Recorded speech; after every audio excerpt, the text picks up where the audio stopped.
Aquatic invasive species. What does it mean? Non-native plants, animals, and other organisms that have developed to live predominantly in water rather than on land are referred to as aquatic invasive species. Aquatic environments are those that are completely or partially submerged in water throughout the years.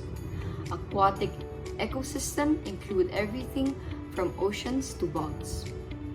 Algae, floating plants, submerged plants, and emerged plants are all examples of aquatic invasive plants or species.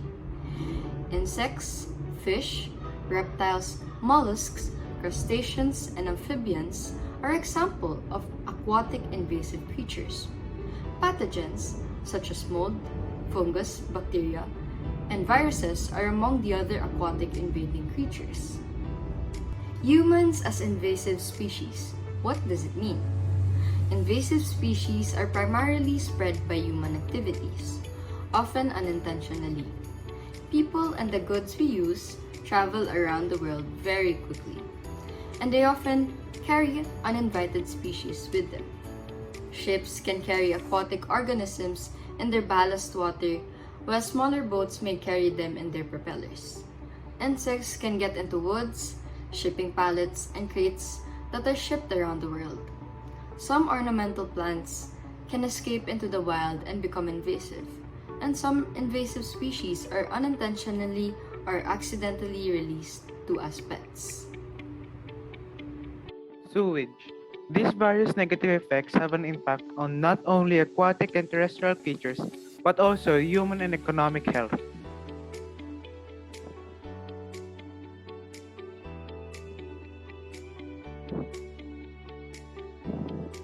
Grit, debris, suspended particles, pathogens, organic waste, nutrients, and a mixture of roughly 200 recognized compounds make up wastewater.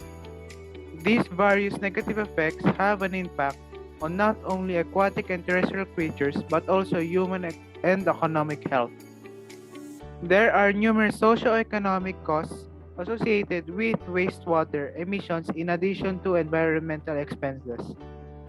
Beaches and fisheries may be closed, tourism income may be lost, and the expense of treating contaminated water before it can be used for other purposes may well be increased.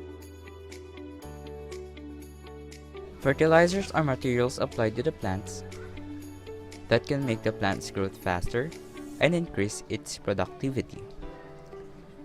Most fertilizers are composed of nitrogen, phosphorus, and potassium. Agricultural farms that use excessive fertilizer for their crops near water deposits can cause harm to them. The excess nutrients that the plant does not absorb can go to rivers by leaching or run off by soil. Excess nitrogen and phosphorus from fertilizers can cause eutrophication in water, resulting in harmful algal blooms or hypoxia, or simply means low oxygen levels that can make organisms unable to thrive or live. Factory waste.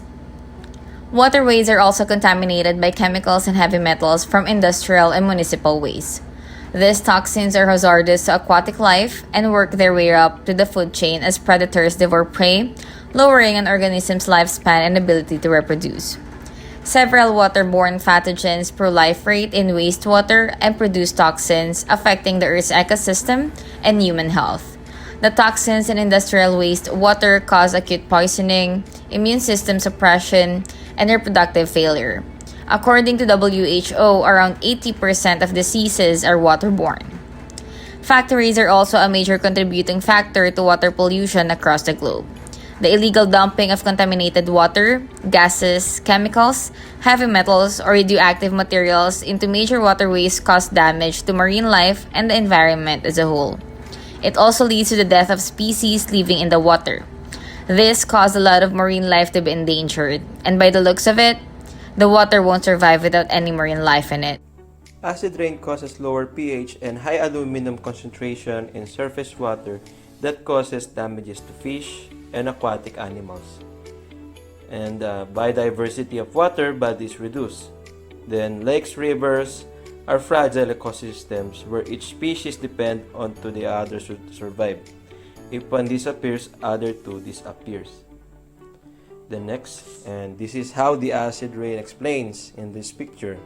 Here, based on these pictures, it causes a cascade of effects that harm or kill individual fish, reduce fish population numbers, completely eliminate fish species from a water body, and decrease biodiversity.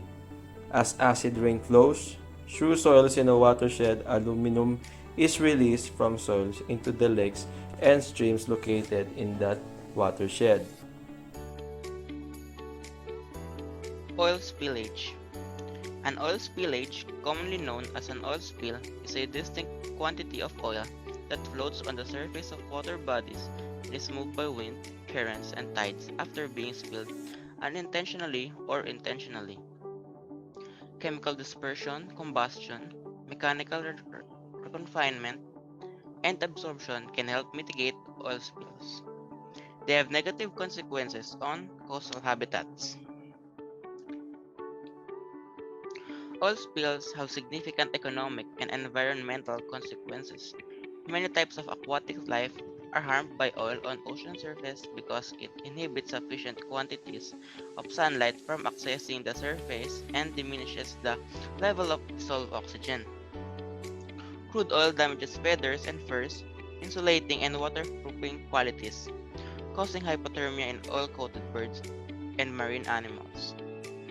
Furthermore, ingested oil may be hazardous to animals, and damage to their habitat and reproductive rate may hinder the long-term recovery of animals' population from the spill's short-term effect. Oil spills may also cause significant damage to plant life. Saltwater marshes and mangroves are two important coastal habitats that are regularly affected. So for water hyacinth, it is a major pest in creeks, rivers, and dams. It chokes wetlands and waterways, killing native wildlife and interfering with recreational use. The dense, glossy, elongated leaves of the water hyacinths are 4 to 8 inches wide and are sprouted from the plant's base on outer stems, which can reach 1 meter above the water surface. Moreover, water hyacinths are massive aquatic plants indigenous to the Amazon region. The causes of hyacinth to expand rapidly include lack of natural predators, space availability, acceptable weather condition, and ample nutrients, including rising heavy metal contamination in the lake. Another factor for the plant's widespread distribution and growth in different places could be eutrophication produced by high nitrogen levels. This factor lead to dangers and effects of rapid expansion of water hyacinth.